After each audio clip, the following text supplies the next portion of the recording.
Get ready. Welcome, everybody, to Gullcast, a podcast of Endicott Esports and the School of Sports Science. I'm your host, Brendan Hall, and we have a special treat today. This guy's a dear friend to Endicott Esports. He is one of the most dynamic thought leaders out there on the scene, whether it's collegiate, whether it's the pro scene. He's got an unbelievable newsletter, Radical Consulting. I wish I could eat that up every day.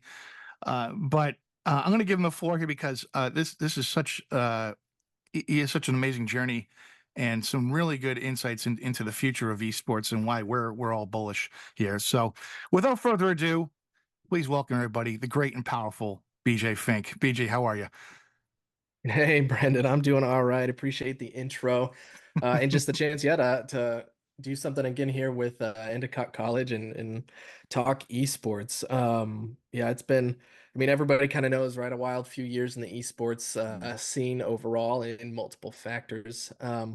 But I think, yeah, we're all bullish on it. I'm bullish on it. I think there's a lot of growth and stability coming, and excited to kind of just explore that here. Yeah, BJ, I love kicking off this question, all my guests, because we all have such fascinating journeys into esports. No two journeys are the same. Love to let you talk about what you're doing with fantastic athletes, which is serves a huge purpose, very important role in college esports, but also because you were an archaeologist, and you got into esports. How did that happen?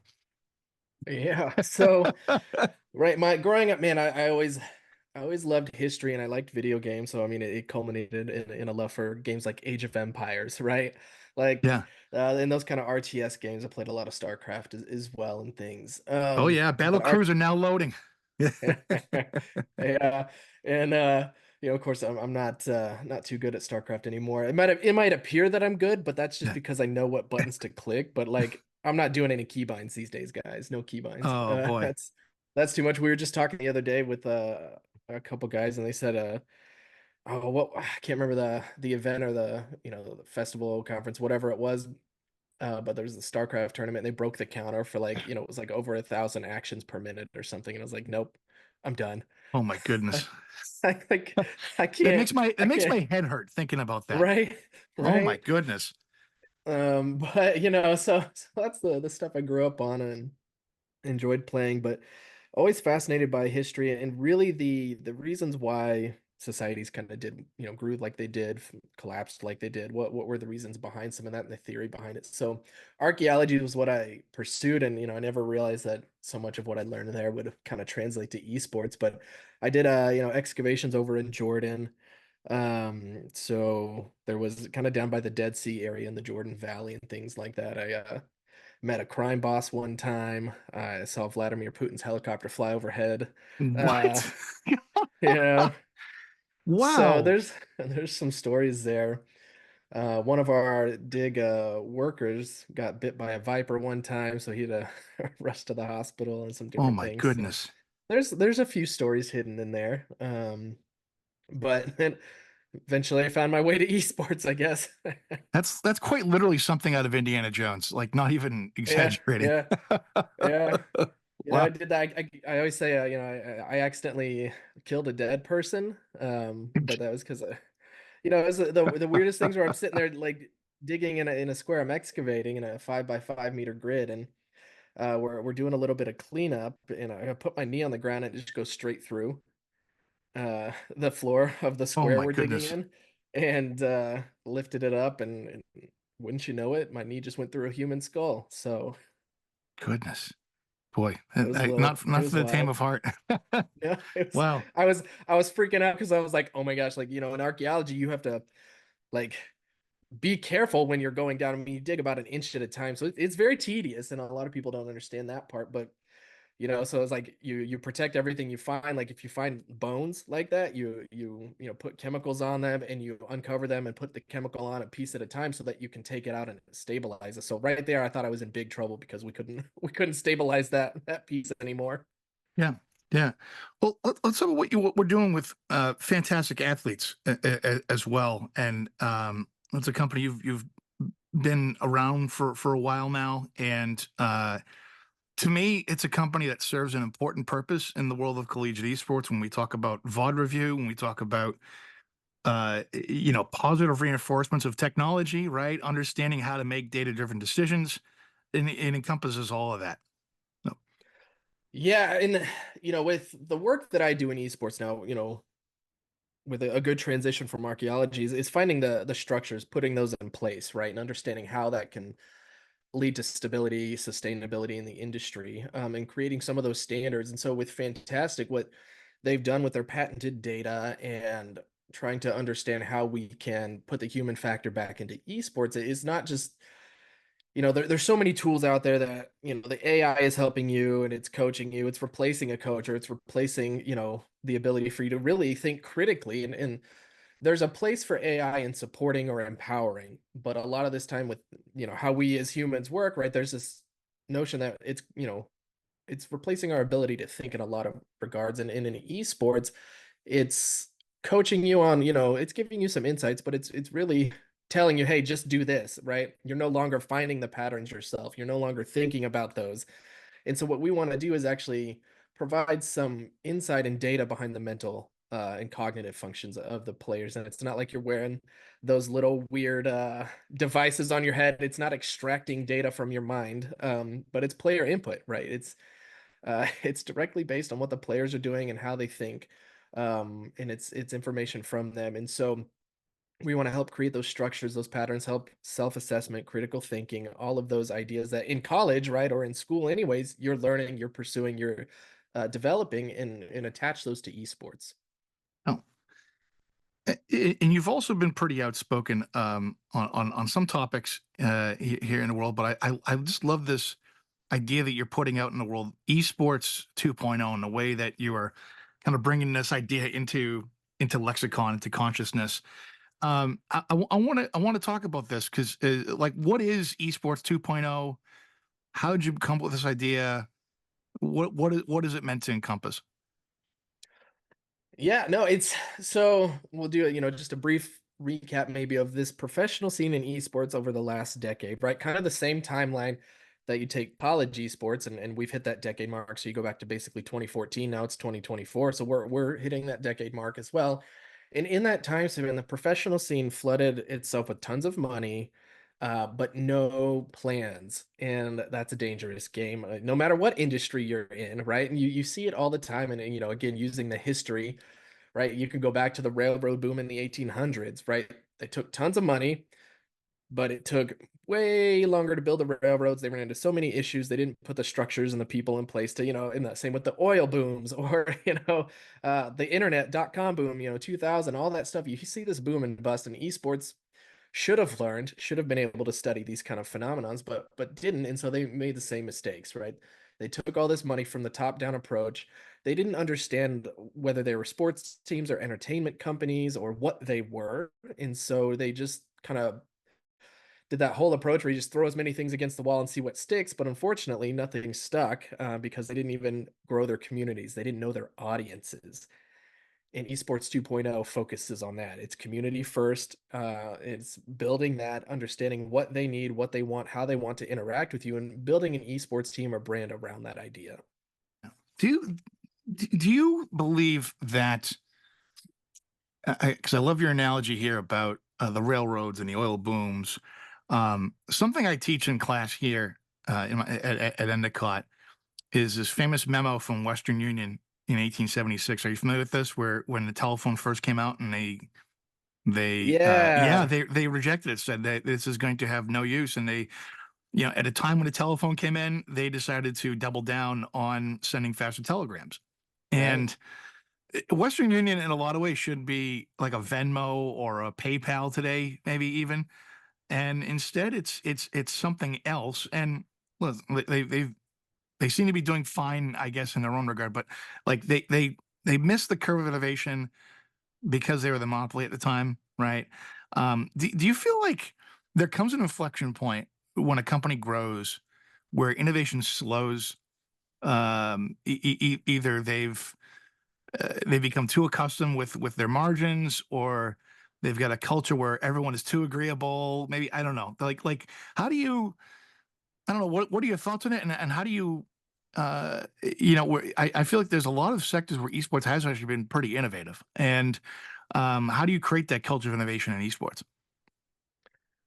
Yeah, I mean, there's such, it's an interesting dynamic, right? That happens more often than we'd like to admit, where, we almost call it complacency or contentment, which, it's not bad to be content with your organization, but the, it's almost like in the new way that the world is operating. And I think that's part of the issue here is development innovation, before took decades, right? So you had time to slowly, in what we in the change management world, you unfreeze, you educate, you refreeze, right? And so you had time to unfreeze, you had time to educate, you had time to refreeze.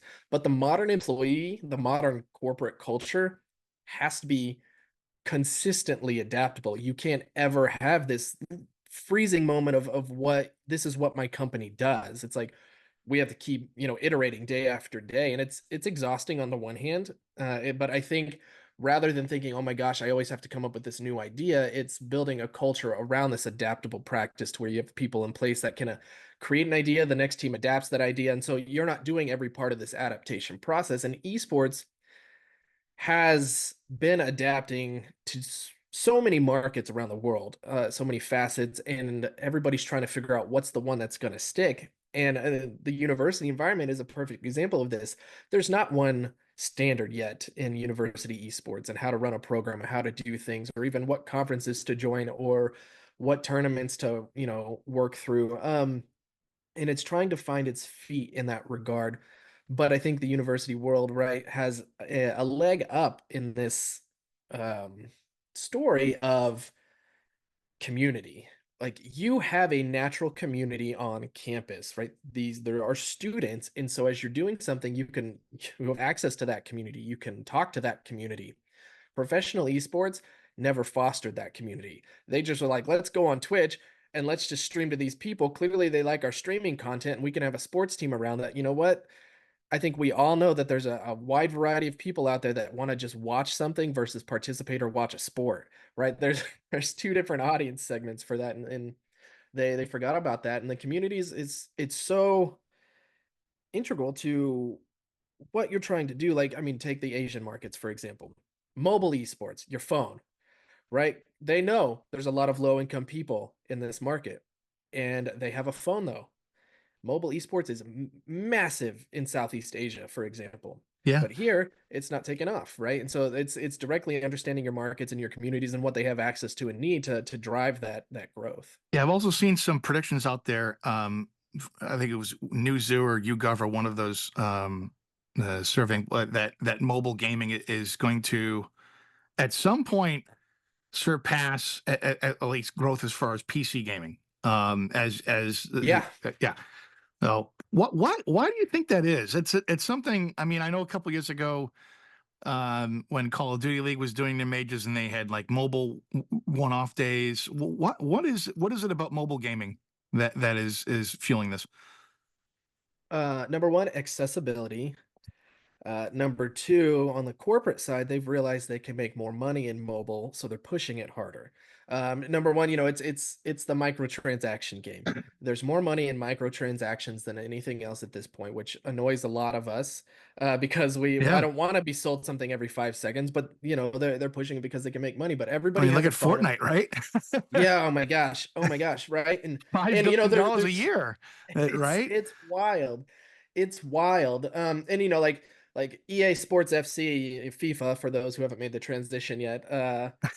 It just took, one of the top spots in revenue for this last quarter. But it's not going to stay there. It came out, it launched, and of course we all remember when it was $30 to buy a new edition, and now it's 70 for the standard. All right, let's not even go into deluxe or whatever Oh editions, yeah, but goodness. once they have microtransactions and things like that they've developed too, but once they release, right, they drop off and they lose a lot of revenue because they don't have that same system in place. But Fortnite routinely takes top spots every quarter in gaming revenue because of how they've developed this, mode across all platforms, and obviously they have a game development engine attached to it, which Yeah. nobody else really can tackle at this point. But yeah, it's wild. Well, I mean, the difference there again, like we were talking about community, right? Wouldn't you agree? I mean, Yeah. uh, obviously Fortnite does a good job in its own right of putting information, but I feel like I get most of my Fortnite news from like Twitter accounts that are just trying to get insider access, and they're getting leaked access, and I do think leaks can help in that regard, right? Because it's not like you're not going to then go to the official Fortnite accounts to confirm that stuff, right? But Right, right. like that speculation fuels it too. But it's such a community, and I think when you look at like how League of Legends has built its community and the way content has helped introduce that to new fans, like I think you'd agree there's some sort of universal truths about how community building works, even in a market where the fan behaviors vary from title to title as much as like esports. What would you say are the universal truths for community building? Number one, talk to them. That is, It I sounds so mean, easy, right? But it yeah, sounds so easy, but it's talk to them. And you can use League of Legends as a good example here. They get feedback from their community, but they don't talk to them in that sense, right? Riot has built this game that is so ultra competitive, but it has lost massive market share in the United States alone. And number one reason to jump into that game and to understand how to play it like requires an insane amount of time versus jumping into something like Fortnite where you can understand it fairly quickly. League of Legends has oh yeah, what's I don't know, over 120 champions. So if I want to learn this game, it's literally going to take me hours and it's homework and it's this. And so they haven't talked to the community here. They haven't talked to the players to see, hey, why are we losing this market share and what can we do to change that? So number one, it's literally talking and it's an ongoing yeah. process. It's not a one-off.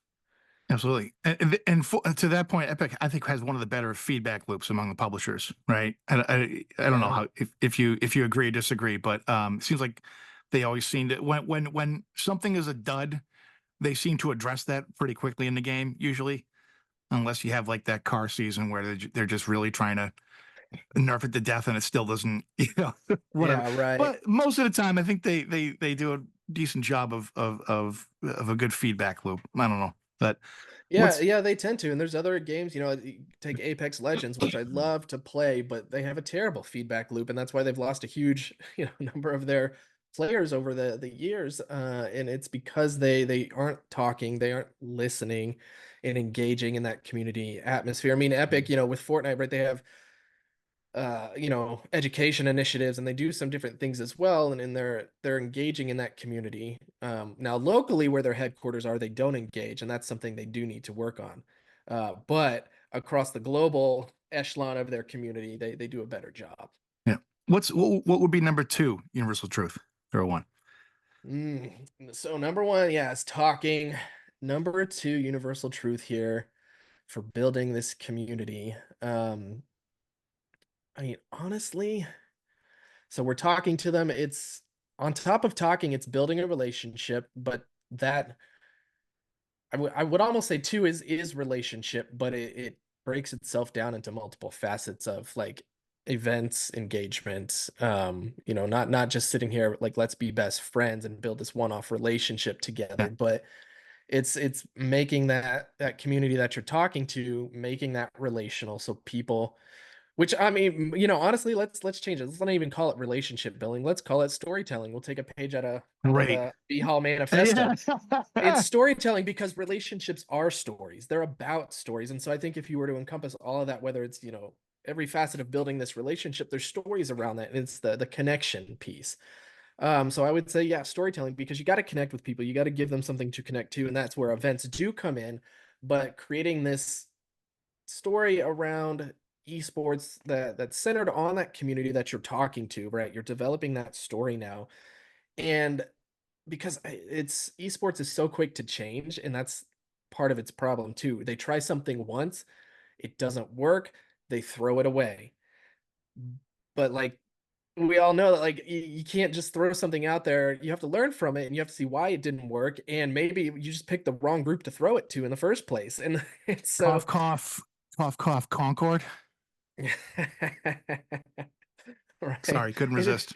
Couldn't resist.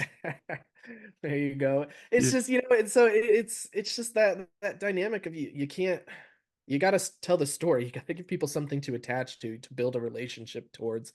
And that's why, we take professional sports on the traditional side, and those players are there till, some they're yeah, 40 now half the time. It seems like, I mean, I know that's not the real average, but to those of us that aren't on the field and recruiting, it seems like, hey, traditional sports, we see these guys till they're 40. And esports, it's like, that's a 22-year-old I'm never going to see again. So yeah. what? What's Well, the but story? no, totally. I mean, look at the Celtics, right? And we've talked this. I think I talked about this before on your stream, Yeah, where 99% of Celtics fans are never actually going to see a game at the Garden. right. If you look at their global market, there's like 4% of that global market, like in Angola, that are Celtics fans. You think someone from Angola is going to go see a game at the Garden? No, but they see the content. They see, right. They see Jason Tatum, being a good dad to Deuce, right, on the side. They see Yeah. Jalen Brown being outspoken. Like they feel like they have these. I don't want to call it parasocial because that can have a negative derogatory, but like it feels like they have a relationship with them despite never having met them, and what that does for fueling everything else that the Celtics want to do. I always think they're one of the better examples. But yeah, I mean, and you look at the NFL, and they do unbelievable storytelling. I still remember this. God, this must have been about 6 months ago. Peter King, the legendary NFL writer, probably one of the best ever, was talking about the increase of NFL games coming to Germany, and he said uh, this sounds crazy, but Germany loves the NFL almost as much as Green Bay loves the Packers. And when you put it in that kind of Yeah. storytelling context, you're like, oh my goodness, wow. And now you're like, oh my God, I can't wait for them to sing John Denver at the end of the game, in Munich, like, right? Like, but that fuels so much more interest when you're able to kind of put that in sort of a narrative and it's sort of a storytelling. I can't scream about this enough. Like, Lord knows I do it on many other people's streams when I'm invited on, but I'm right there with you on point two. Story is supreme. So, um, are there any other universal truths here that you would say? You know, with it's almost like with those two in mind, you can do almost anything you need to do to build the structures around that, because you Sure, have the story, and then you start to think, all right, I mean, structure has to be created, and but I would say that's a universal truth, and that goes for almost any industry. But unless you have the story and the idea down, you can't build the right structure around it. So, that's right, true. as we kind of talk to your communities, tell the story, build the structure.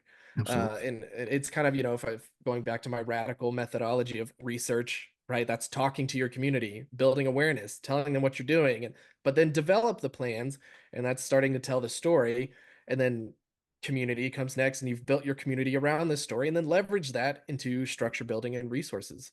absolutely. I think it's time to go to a lightning round, folks. How are we feeling, All Ben, back right. there? Lightning round. Well, so I've been doing these lightning round questions, and the problem, BJ, is uh inevitably it just goes on an off ramp, right? And it ends up being a 5 minute rant, and it kind of defeats the purpose of the quote unquote lightning element of this. So Yep. I'm going to evolve this, and we're going to try this out. We're going to call it a thunder round. So this would be lightning round questions that you're welcome to kind of take off in a direction you want to. But so first thunder round question I like to start with, and I'm interested to hear this one because there's been a pattern evolving. I'll tell you about in a second. But what is the worst advice you've ever gotten in your career? The worst advice I've ever gotten in my career. Oh man. I've had so many micro careers. This is You've lived a interesting. thousand lives, haven't you? I've lived 1,000 lives. Yeah.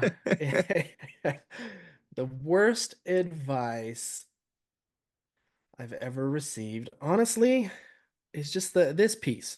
And this has happened multiple times. Sometimes you just got to play ball. That is the worst advice. What does it And even mean, right?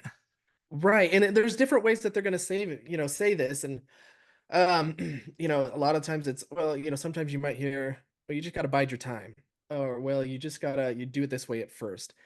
And there's sometimes where, yeah, you just have to do it this way to get through something. And that there's something to that. But more often than not, what that signals is that there's an unwillingness to change in either the company culture, your department culture, or whatever it is. And so it's not that you meet that with, no, I'm not going to play ball, but it's like you ask the question, why? Why is this done this way? And you start to, pull at some of those threads, but it's been used, by institutions where the president went to prison for the college that I worked at.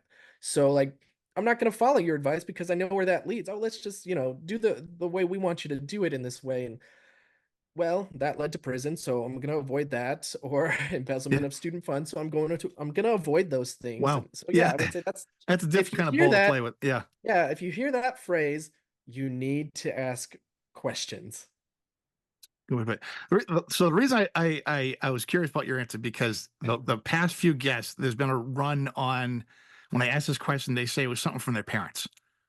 So so so that was it's, so next thunder round question. What is an unpopular opinion that you have that you stand on?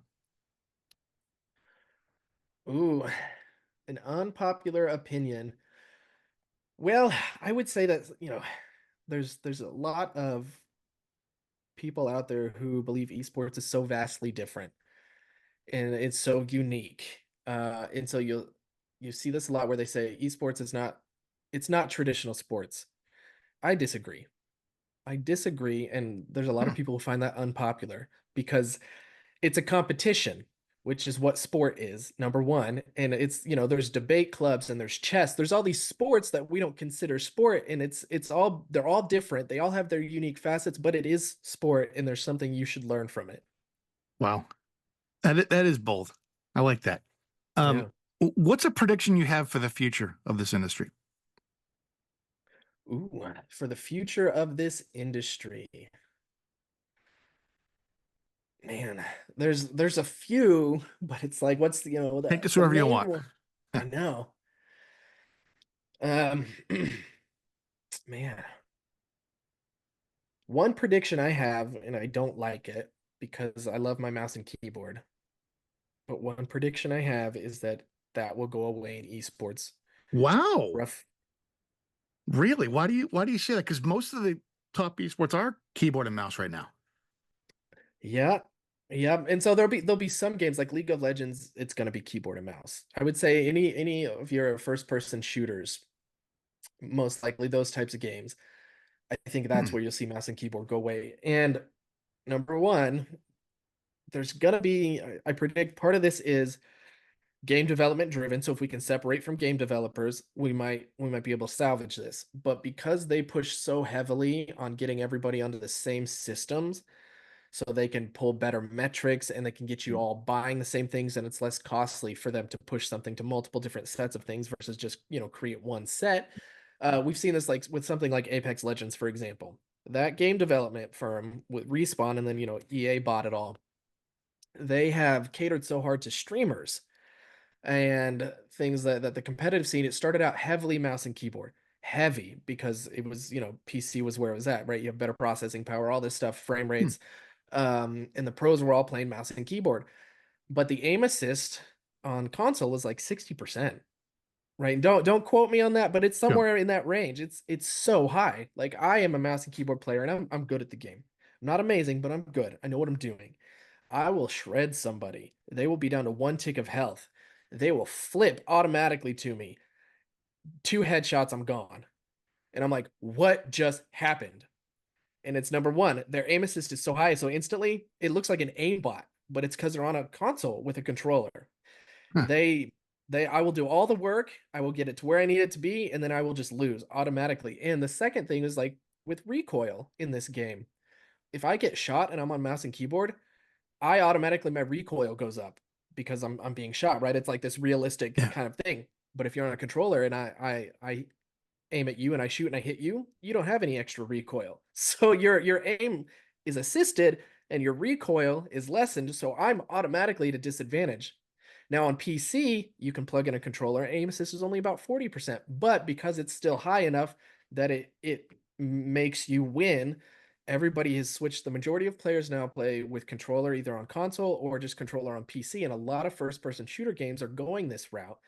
And I think and then you add mobile into it with the prediction on that, and with mobile, there's going to be some weird thing that comes out in like 10 years where you're going to use your phone as this controller because it's going to be all integrated. And so I think for these types of games, you might see mouse and keyboard go away. Jeez, wow, that's bold. Our producer Ben behind the scenes here is probably his heart's melting as a firm keyboard and mouse aficionado in I will Overwatch. fight it if I can. I don't want that to happen. Might need you guys to throw down here. That's quite because we have players here. They bring their own peripherals. Our Fortnite captain Liam wears a gaming glove. He has his Yeah. hand towel sitting, and it's like watching him build on mouse and keyboard. It's like watching Da Vinci, So paint a tell the wall. story around it, right? Tell the story, because this is another misconception too, is that PC gamers reign supreme in esports. Hmm. Well, guess what? PC players are the only ones that get stats, and like, well, not game stats, but like usage data reported through like Steam, because we all launch our games through that, right? Yeah. So that third party launcher gets to say, here's how many concurrent players are playing at every given minute, and here's how many monthly active users. But guess who doesn't release their data on that? Every console. Every Hmm. console. You cannot find accurate data on how many players at any given time are on console. It's such a secret because they own the operating systems, and they own, the games that are published on those half the time. So you know, whereas Steam is third party, Microsoft doesn't own it, Sony doesn't own it. All right. So they get to report this data as part of their value. But Hmm. Microsoft and Sony and Nintendo are all trying to keep each other in the dark about what their user bases are and who's winning and who's doing this. And so those stats aren't readily available. But the rule of thumb typically is there's about a 2-to-1 ratio of console to PC players out there. And we tend to forget that. So the bigger base of gamers is still this console market. And if that continues to drive revenue, that's where they're going to put their attention, is that controller based play. So let me ad lib a thunder round question here to build off that last point. Nintendo Switch 2, or whatever it's going to be called when it comes out. Good idea, bad idea? What do you think? I think that if they come out with just a second version of the same thing, we're all going to be disappointed, because Me too. Yeah. they have built something unique each and every time. And that's what's kind of fun about the Nintendo, right? It's a new way to do something that you've been doing for 30 plus years now, right? Yeah. And so if they don't iterate on that and make something, unique, I mean, right? We were all fascinated when the Wii first came out. Like, oh my gosh, Oh I can yeah. bowl with this thing. This is incredible. And then the Nintendo Switch controller on its own, that thing is so small, guys. Like, Yeah. you're turning that thing sideways, right? You're playing. I Yeah, can't even press but the also button then for my it. 5-year-old daughter can hold it in her And hands she can hold it, and and that's right, part of it. yeah. So it truly is for everybody. It's a great Yeah. Nintendo. I think has always done a good job of getting it on the ground floor, right? And so that 8 to 9 year old who's just first falling in love with gaming, Yeah. I think that's where Yep. Nintendo really makes its chops. And you look at the IP of like Pokemon and Mario and Mario, right, man. it's some of the most valuable IP in the Zelda, all world, the, yeah, right? right. So I think I am eagerly anticipating what this next move I'm is excited. because Yeah. the Switch changed the game completely, I think. So just like the Wii did, just like Nintendo 64 did back in the Yeah. day, right? So I'm eager. I'll do one last thunder round question here. What would be if there was one piece of essential advice you could give students looking to pursue a career in esports? What would that piece of advice be? Ooh, that piece of advice, honestly, what I would say to students is, don't think about esports like you're going into a traditional type career. If you want a career in esports at this moment where the industry is at, you need to bring something to the table, something unique. You need to bring either that drive to help build structure, a unique way of viewing things. Whatever your skill sets, if it's marketing, business administration, right, even coding or development on that side, whatever it is, you need to be ready to help build structure, build something from the ground up, because that's where we're at. I think we see a lot of esports, professionals, not players, but just professionals in the industry. They come in and they want to make this amazing money, like they think it's attached to game development in this sense, right?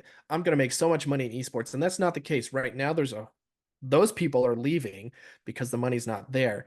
There's enough money to survive, and you need to be aware of that. But that's where it's a new industry still, and to build it, to come with that desire to help is going to be something that those companies pick up on, and they want to hire those kind of people. Awesome. Awesome. I'll take it. I'll take it home here with one more question here about community. Because I think another essential part of community building is self-organization, where right the fans are organizing around your product without you Yeah. having to actually do anything in that, right?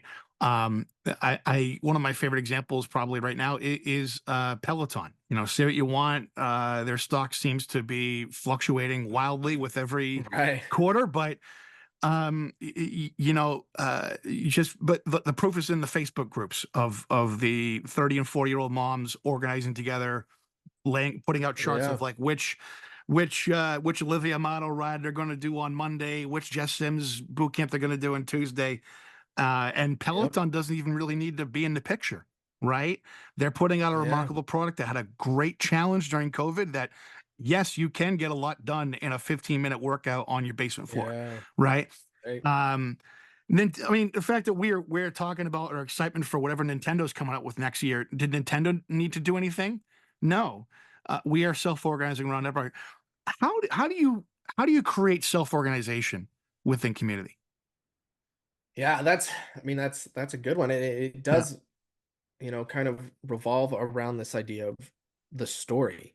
People relate to the story. So if you, even 30 years ago, if your organization had some kind of story, or if your community had a story, maybe it disappeared, but like if it was there, at least somebody's holding on to that story. And so it's developing that in each and every community, right, is going to be a little bit unique. And so the way that they attach themselves to these stories, build relationships around that story is going to be a little bit different, but it's tapping into that. So, on a university campus, and we've said every university is different, right? The pillars, the core values, what you're trying to achieve through education is different. And so that community, those students came there for a reason, right? And so if they're going to self-organize, they need to believe in the stories and then the reasons and the what your group or organization stands for. And um, I think esports has the power to tap into that type of community and show that. And I mean, because we see it time and time again. I mean, how many, you said it with Nintendo, but how many times do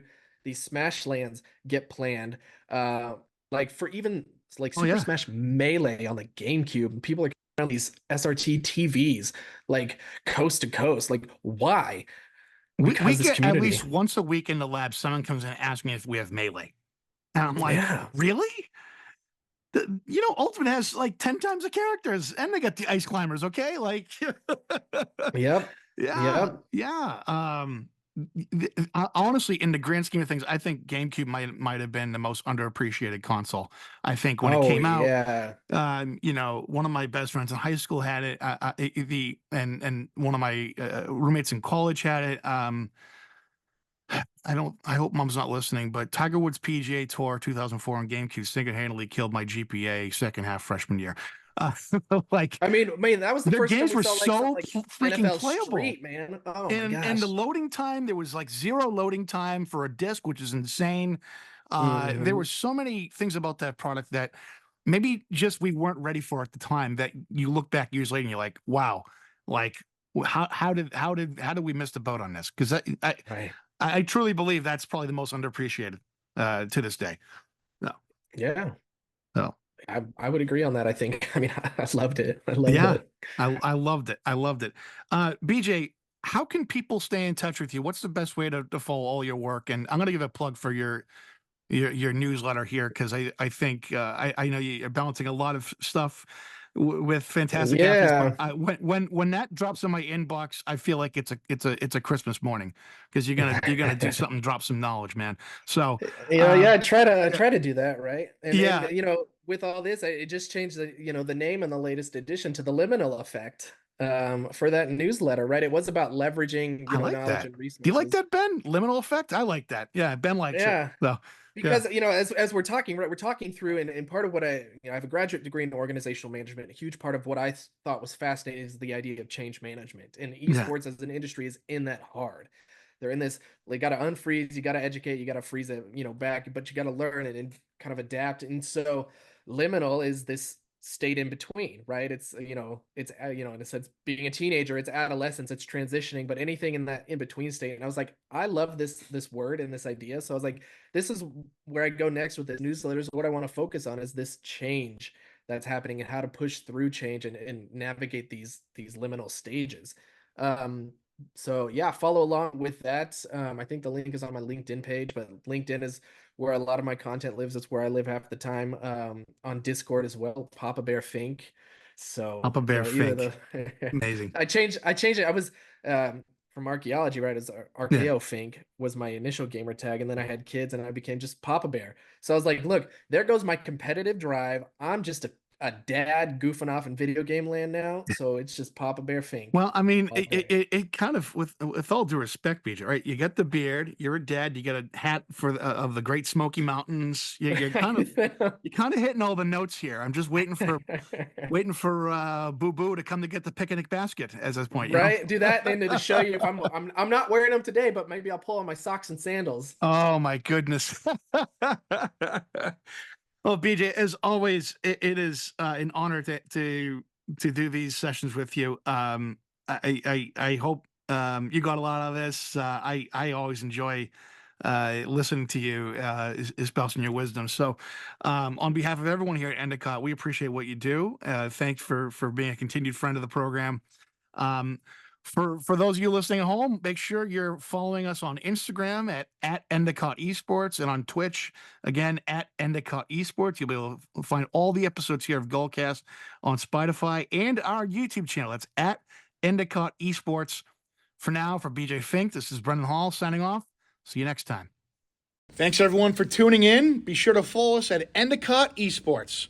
See you next time.